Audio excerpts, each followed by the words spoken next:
Selamat pagi, Shalom. Iya, seperti kita kebaktian Natal kedua ya. Luar biasa ya, perayaan Natal sudah selesai, tapi hari ini sepertinya perayaan Natal yang kedua.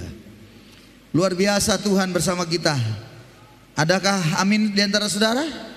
Amin. Ya, Tuhan menyertai kita sampai hari ini. Sebuah hal yang sungguh indah. Saudara-saudara, hari ini kita akan melihat kebenaran firman Tuhan terambil dari sebuah tema yang merupakan tema dari PGI. Perlu Bapak Ibu ketahui bersama-sama bahwa gereja ini, gereja kita beberapa bulan yang lalu telah masuk menjadi anggota PGI yang ke-98. Dan secara aras nasional, Gereja Kristen Baitani ada di 2 organisasi besar sebagai anggota di dalamnya. Yang pertama adalah PGLII, Persekutuan Gereja Lembaga Injili Indonesia, dan juga Persekutuan Gereja Indonesia PGI. Saudara-saudara, tema ini adalah tema dari PGI, yakni marilah sekarang kita pergi ke Bethlehem. Di dalam Lukas pasal 2 ayat yang ke-15. Kita lihat saja langsung ayat-ayat itu supaya kita bisa mengerti maksud tema ini. Lukas pasal 2, saya jemput kita untuk melihat ayat itu dan lihat dengan baik. Bacaannya Lukas 2 ayat 8 sampai 20. Saya baca yang genap. Saudara-saudara baca ayat yang ganjil. Yang genap saya baca, saudara-saudara baca yang ganjil. Lukas 2 ayat 8 sampai yang ke-20. Di daerah itu ada gembala-gembala yang tinggal di padang menjaga kawanan ternak mereka pada waktu malam. Ayat 9.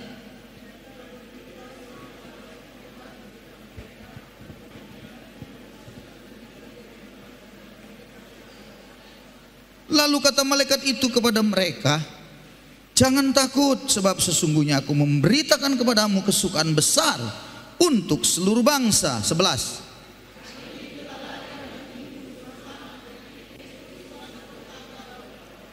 Dan inilah tandanya bagimu, kamu akan menjumpai seorang bayi dibungkus dengan lampin dan terbaring di dalam palungan. 13.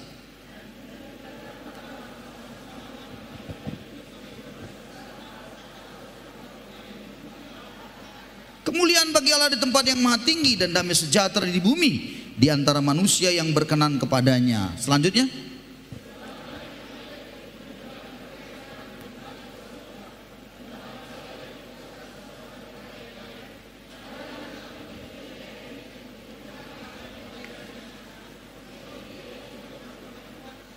lalu mereka cepat-cepat berangkat dan menjumpai Maria dan Yusuf dan bayi itu yang sedang berbaring di dalam palungan. Selanjutnya,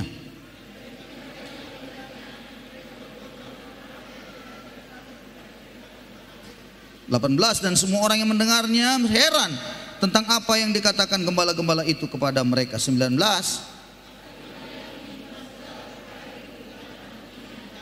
Sama-sama ayat 20. Maka kembalilah gembala-gembala itu sambil memuji dan memuliakan Allah, karena segala sesuatu yang mereka dengar dan mereka lihat, semuanya sesuai dengan apa yang telah dikatakan kepada mereka. Saudara-saudaraku, kita melihat ayat yang ke-15 tema ini, maka kalau kita membaca secara keseluruhan, kita bisa menangkap hal-hal yang sangat penting dari tema itu. Ada 5 kurang lebih kalau saya katakan di dalam pembacaan kita ini. Ada 5 di situ yang perlu dicermati. 5 ya, nama-namanya itu ada 5. 1 adalah gembala. 2 itulah malaikat Maria, dan kemudian di sana ada bayi Yesus, dan yang terakhir adalah Bethlehem. Saudara-saudara, kita perlu mencermati dari apa yang kita pelajari ini, kita baca ini.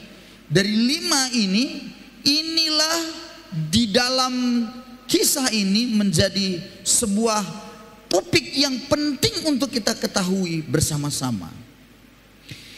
Kita perlu sadari bahwa gembala itu adalah salah satu pekerjaan yang sangat hina pada waktu itu, di zaman itu. Ada dua pekerjaan yang dianggap hina. Yang pertama adalah nelayan, dan yang kedua adalah gembala. Tidak dianggap pekerjaan yang menjanjikan, dan juga tidak dipuja atau tidak ada sebuah pujian bagi kedua pekerjaan ini. Nah, saudara-saudara, di dalam dua pekerjaan yang tidak diterima masyarakat sebagai sebuah pekerjaan favorit mereka, atau seperti kita kalau sekarang ini mestinya mungkin kita jual tempe, jual tahu, yang mungkin saja tidak dianggap Anda oleh dunia ini zaman sekarang. Mungkin Anda akan dianggap kalau Anda seorang ASN, PNS, lulus P3K, mungkin baru itu Anda dianggap. Atau pekerjaan-pekerjaan yang bernuansanya itu di bawah naungan pemerintah. Guru kah itu, kejaksa kah itu, polisi kah itu, mungkin itu yang dianggap. Tapi yang menariknya yang Anda perlu sadari bahwa Yesus diberitahukan tentang Dia itu kepada orang yang hina. Ingat baik-baik saudara-saudara. Kalau Anda merasa diri Anda terhina, mungkin Anda kecil, Anda tidak punya apa-apa, Anda orang yang sangat rendah. Dengar baik, Tuhan tertarik padamu dan Dia ingin menemuimu. Dan kita tahu di dua pekerjaan itu, dua-duanya itu masuk dalam prioritas Yesus untuk mendidik, menjadikan, memberitakan sesuatu yang berharga, yang beritanya itu dari sorga. Murid-murid langsung itu Yesus ambil dari nelayan-nelayan. Ya bukan? Bukankah nelayan tadi itu dianggap hina, tapi Yesus menjadikan mereka murid-muridnya. Bukan diambil Yesus dari alim ulama, orang Farisi, ahli Taurat, atau seorang yang namanya besar, tidak. Awalnya itu Yesus mengambil dari yang hina-hina. Tapi memang setelah itu ada satu dua yang lain yang Yesus jadikan murid. Ada Matius, ya, ada Paulus, Rasul Paulus, seorang orang yang hebat. Matius sendiri seorang pemungut cukai. Tapi pada awalnya para nelayan itulah yang didatangi Tuhan, bukan orang-orang hebat. Itu sebabnya saudara-saudaraku, kata yang berbicara tentang gembala itu artinya orang yang tidak dianggap hina menurut dunia ini. Jangan lupa, kepadanya lah berita itu pertama sekali disampaikan oleh malaikat.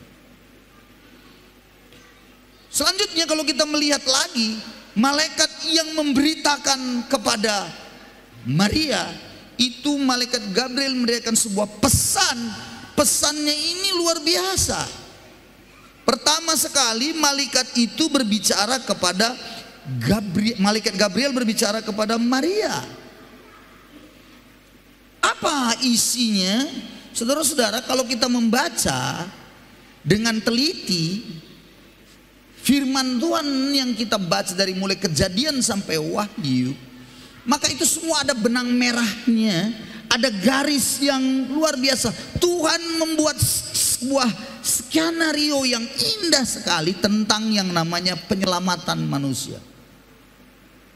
Sehingga kita akan tahu bahwa kenapa Maria yang masih perawan ini, kenapa kepada ini, itu semuanya saudara-saudara, Anda harus tarik benangnya dari mulai awalnya. Semua kita tahu bahwa manusia itu telah jatuh ke dalam dosa. Dan waktu jatuh ke dalam dosa, manusia itu menjadi manusia yang terhilang. Katakan bersama saya, terhilang. Dan Allah ingin, makanya Tuhan bilang kan waktu jatuh ke dalam dosa, Tuhan bertanya kepada Adam, "Di manakah engkau?" Kata "di manakah engkau" itu sebenarnya sedang menunjukkan bahwa Allah merasa kehilangan.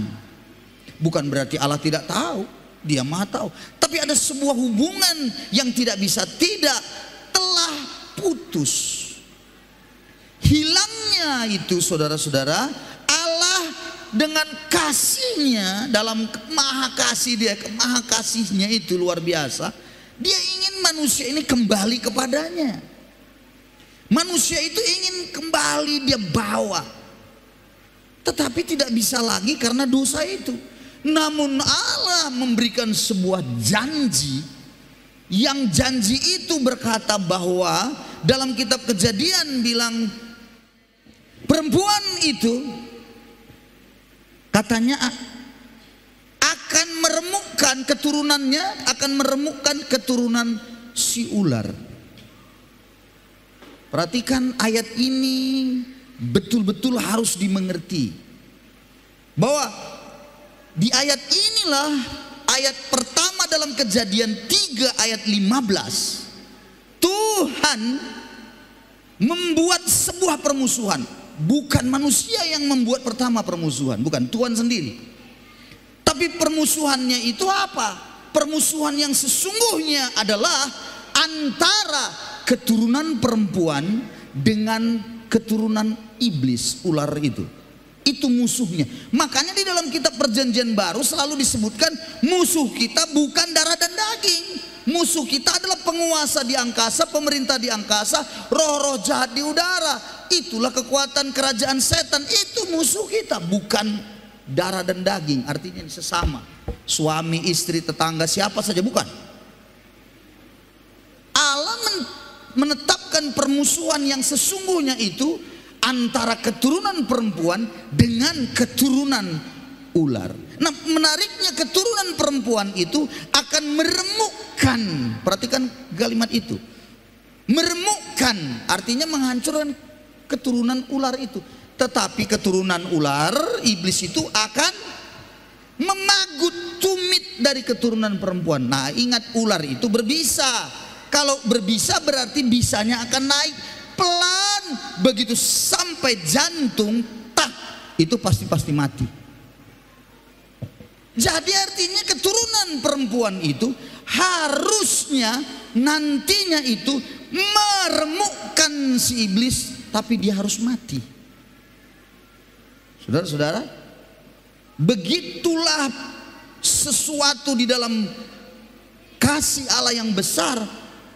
Karena manusia kalah dengan godaan setan itu, maka Allah inginkan, oke, baik, dari keturunan perempuan ini yang sudah kau kalahkan, katakan begitu kepada iblis ya, nanti akan lahir, akan muncul dari keturunan perempuan ini, meremukkan engkau, iblis akan menghancurkan engkau.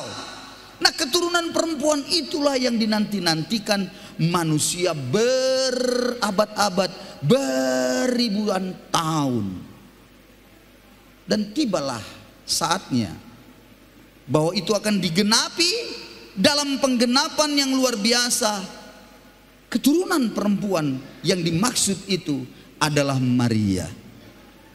Maria adalah seorang perempuan perawan Maria yang tidak pernah disentuh laki-laki, dan kebenarannya adalah dia akan mengandung seorang anak laki-laki. Malaikat Gabriel mengingatkan di dalam Kejadian 1 ayat yang ke-35. Maria awalnya bilang, mana mungkin, aku kan belum bersuami. Malaikat Gabriel bilang, engkau akan mengandung dan beri dia nama Yesus. Anda bisa lihat Lukas 2 ayat 31. Nama itu bukan sembarang nama. Nama itu langsung dari sorga. Beri dia Yesus. Namanya itu ternyata bukan sembarang nama. Luar biasa, dengan nama itu setan mengalami kegentaran. Dan kemudian waktu dibilang engkau akan mengandung, bagaimana mungkin? Aku kan belum bersuami. Dia masih bertunangan dengan Yusuf waktu itu. Ayat 35-nya berkata, Lukas pasal yang pertama ayat 35 bilang, Roh Kudus akan turun atasmu. Wih, Roh Kudus berkarya. Kau akan mengandung. Wih, luar biasa. Anak itu akan disebut kudus, anak Allah.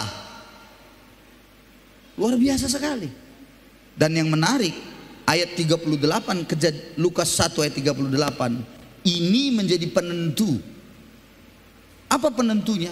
Maria yang tidak mengerti apa-apa, tapi dia punya sebuah kepercayaan sehingga dia mengatakan satu kalimat penting. Ayat 38 berkata, sesungguhnya aku ini adalah hamba, jadilah padaku menurut perkataanmu itu.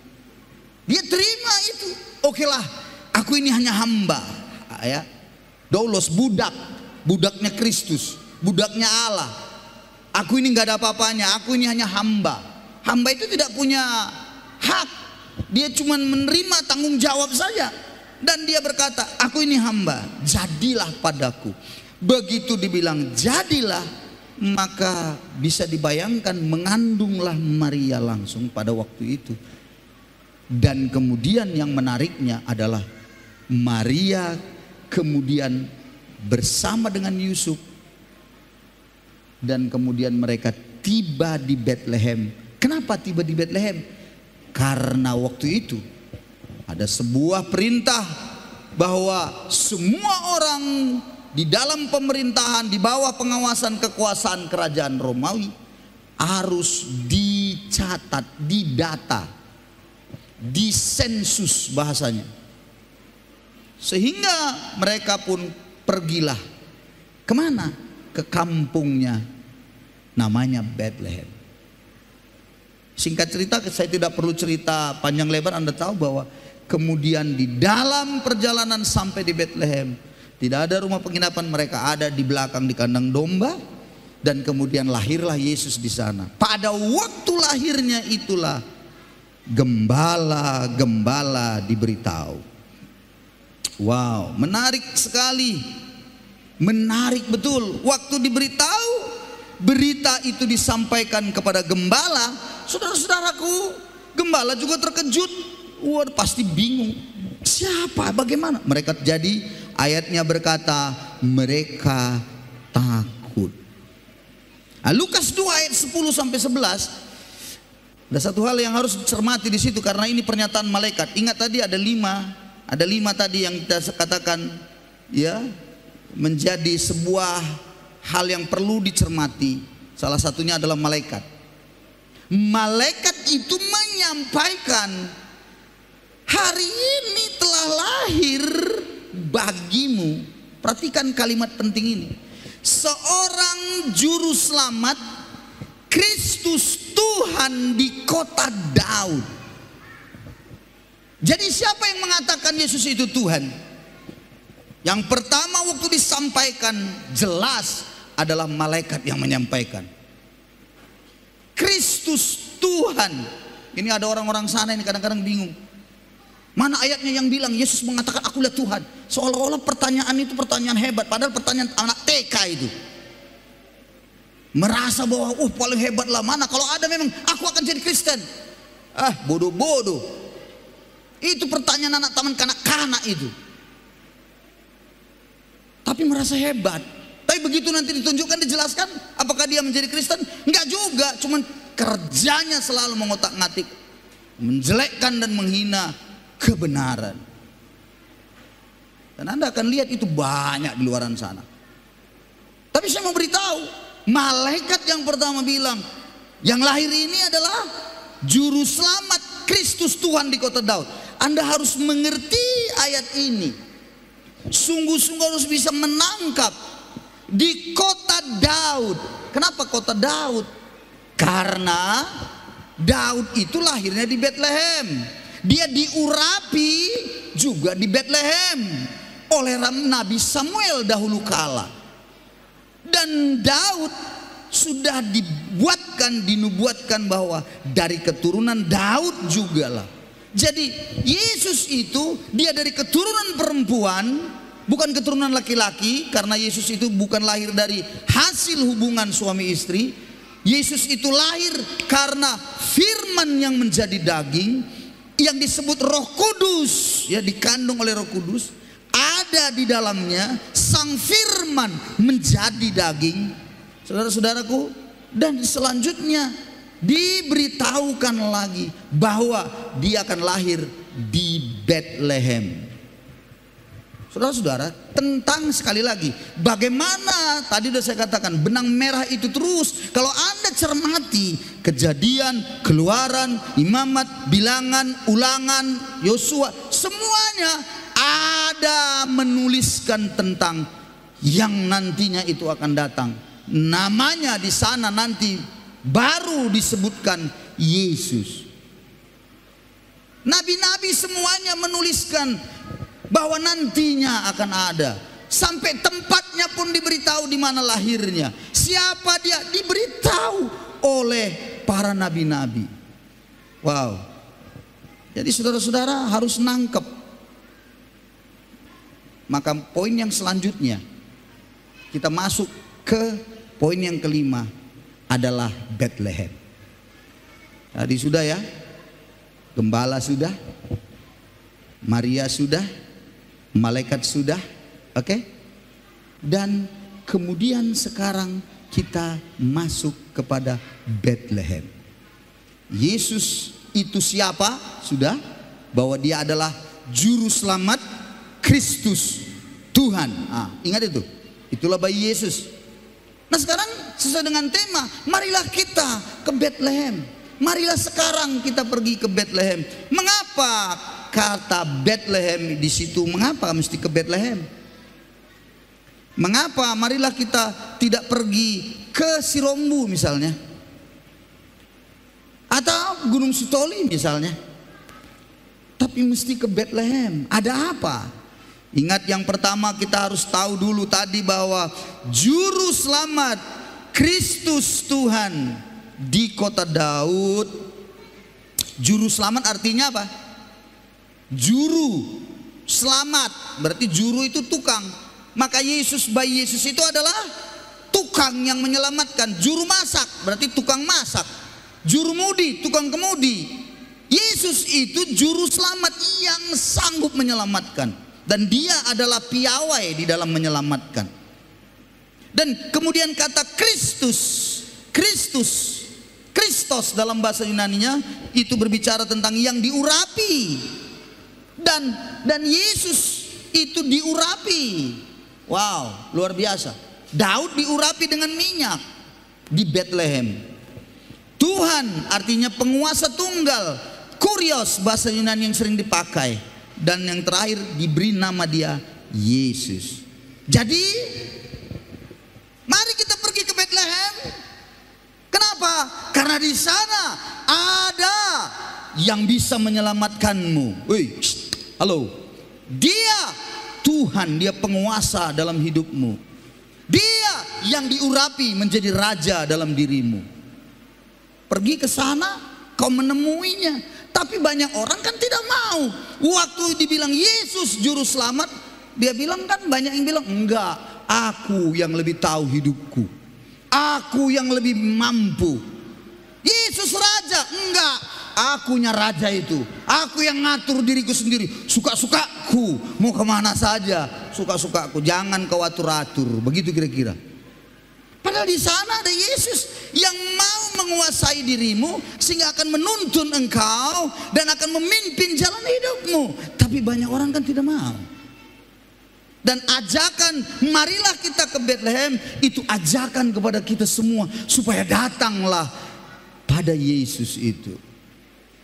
Dan kalau datang pada Yesus Anda menerima dia, maka Natal kelahiran Yesus itu ada di dalam hatimu. Dia tinggal di dalam hatimu. Dia ada di dalam hidupmu. Luar biasa. Dia akan menyelamatkan engkau. Dia akan menguasai hidupmu dan akan menuntun kemana engkau melangkah. Dan banyak orang tidak mau. Poin yang kedua, mengapa kita mesti ke Bethlehem dalam konteks yang tadi kita baca? Maka ada satu ayat yang penting. Bethlehem tempat Yesus itu sudah dinubuatkan bahwa nanti dia memang di Bethlehem lah dia akan lahir.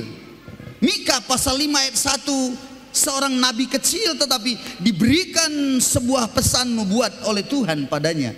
Dia berkata, tapi engkau hai Bethlehem Efrata, hai yang terkecil perhatikan baik-baik, yang terkecil di antara kaum-kaum Yehuda, daripadamu akan bangkit bagiku seorang yang akan memerintah Israel, yang permulaannya sudah sejak purbakala, sejak dahulu kala.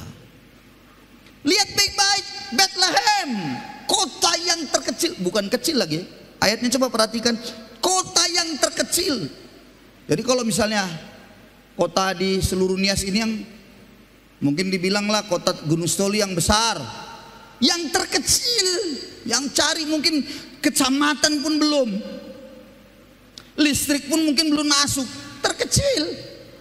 Tapi ayatnya bilang, sebab daripadamu, halo, daripadamu akan bangkit seorang.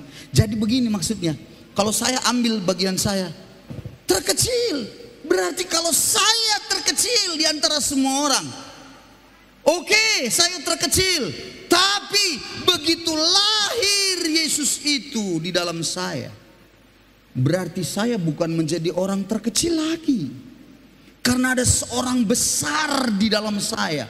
Dia raja di atas segala raja, yang permulaannya sudah sejak purbakala. Wow. Jadi hari ini barang siapa di antara saudara yang hari ini merasa hidupnya selalu kecil, kan suka gitu. Ya kami ini gimana lah, tidak terperhatikan. Ya karena kami ini bukan PNS. Ya kami ini karena ya bagaimana ya, namanya hidup yang sederhana ini ya tidak akan dilihat orang.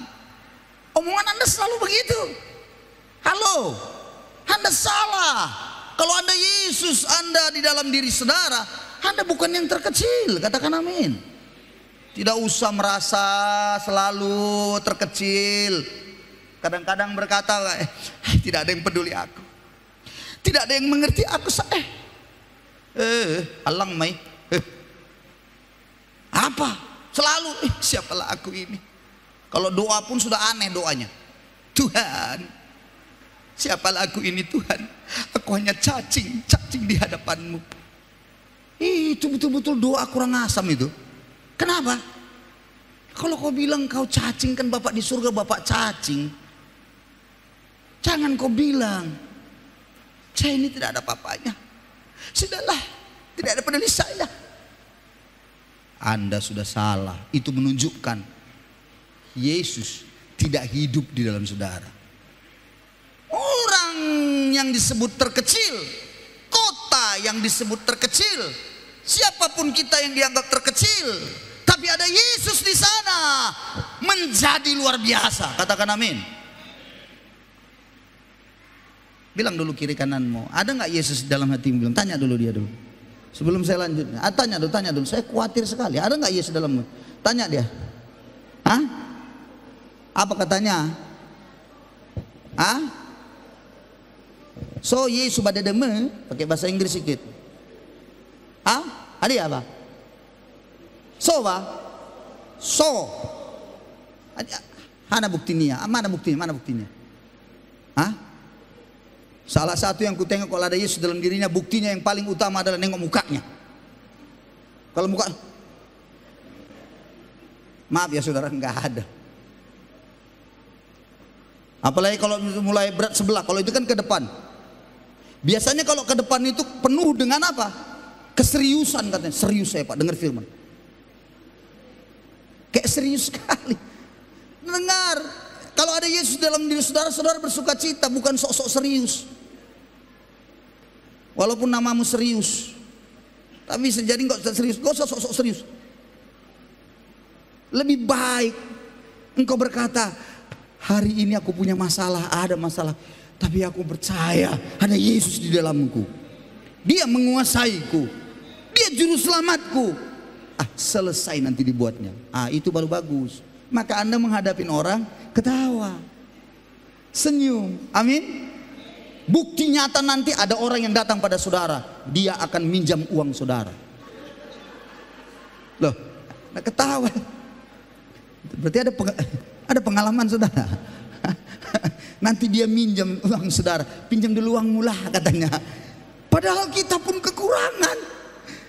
Kalau ditanya berapa, sikitnya berapa, 10 juta saja. Nagule. Saudara-saudara, berapa banyak orang yang datang kepada kami. Iya. Ada tetangga-tetangga kami itu kadang-kadang pasti bingung lihat kami. Selalu asal saya keluar datang dia, mereka liatin gitu. Mereka mungkin bingung, apa nih kerja bapak ini ya? Tengok datang pergi pendetanya dia itu, tapi nggak pernah aku tengok dia kemana-mana di situ. Apalah, apalagi kalau ibu gembala pulang, tau lah kan, mama belanja kan, dia kan belanja begini kan, mungkin berpikir dari mana aja uangnya itu ya. Saudara-saudara, ingat ya, orang akan melihat Anda itu sepertinya kaya kali, padahal engkaulah yang tahu. Benar apa tidak? Jawab saya, benar apa tidak? Iya, kau tersenyum. Nanti kawanmu akan lihat, nampak kali lah ya, senang kali hidupnya. Keluarganya itu seperti keluarga yang luar biasa. Keluarga Imlek. Apa keluarga Imlek? Keluarga yang selalu ngasih ada ampau-ampau. Itu keluarga Imlek katanya. Kalau keluarga yang sana itu seperti keluarga yang Idul Fitri. Apa? Memaafkan, bersayang-sayangan gitu. Kalau keluarga kita apa mah? Keluarga kita ini keluarga buruh. Buruh kenapa? Aku yang kerja semuanya, kau tenang-tenang, gajiku kecil katanya saudara-saudara. Halo, saya mau beritahu pada saudara, jangan kau ukur itu semuanya. Makanya coba buktikan betul gak ada Yesus dalam hidup saudara tuh. Jadi kalau ada orang lihat Anda ketawa senyum ya kan, terus dia bilang pinjamlah dulu uangmu 10 juta saja, Anda langsung tersenyum, terima kasih Tuhan, sudah ada kau di hatiku. Keren tuh. Iya, kalau belum pernah orang minjem uang sama saudara, jangan-jangan belum ada Yesus.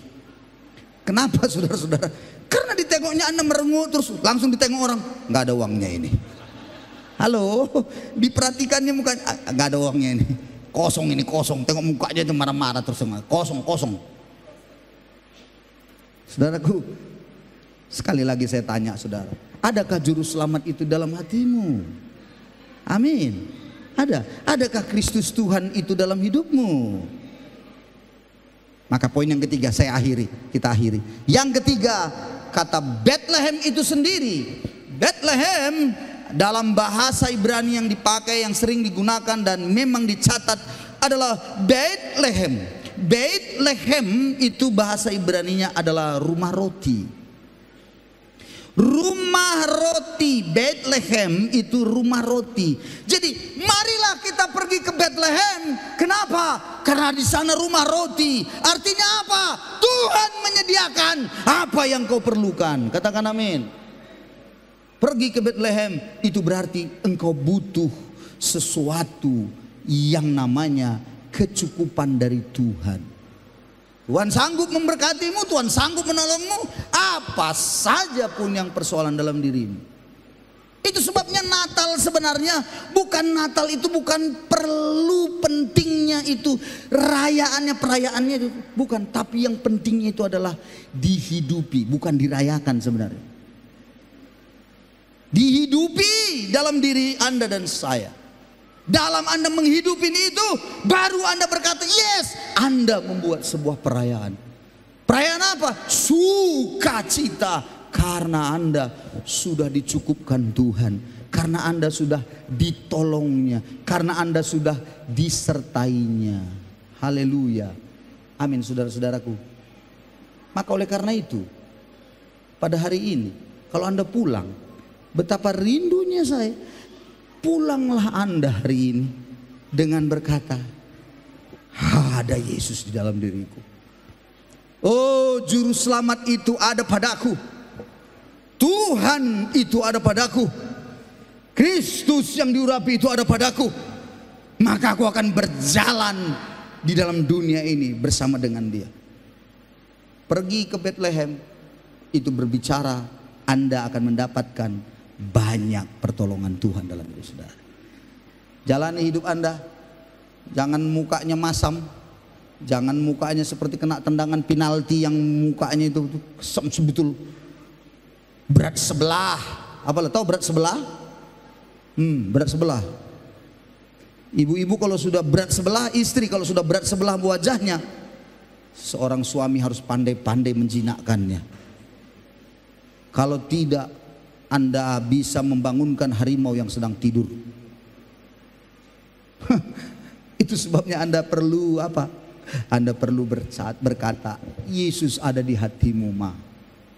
Yesus ada di hatiku. Saya masih ingat dulu waktu kami beberapa kali suka ribut gitu ya. Saya selalu mengatakan, kita pasti bahagia. Lagi berantem ini. Apa saya jawab? Kita pasti bahagia, Ma. Apa kata istri? Bahagia maho.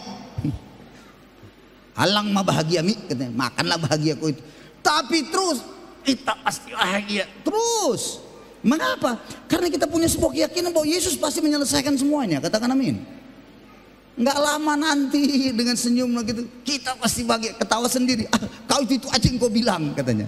Dan begitu ketawa dan mulai tenang, mulai cair, mulailah kembali lagi, romantis lagi. Tapi tunggu 2 minggu lagi, kumat lagi, ngomong lagi, kita pasti bahagia. Sekarang gantian, saya yang agak apa, dia mulai ngomong, Pak, apa? Lalu istri bilang, kita pasti bahagia, tahu kau?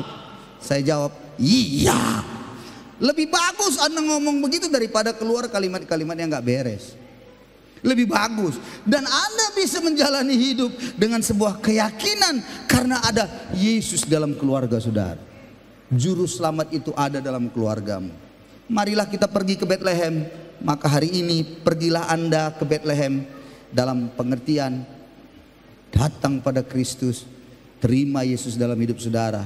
Dia akan mencukupkan segala kebutuhan saudara. Tuhan memberkati kita semua. Kita beri tepuk tangan pada Yesus kita.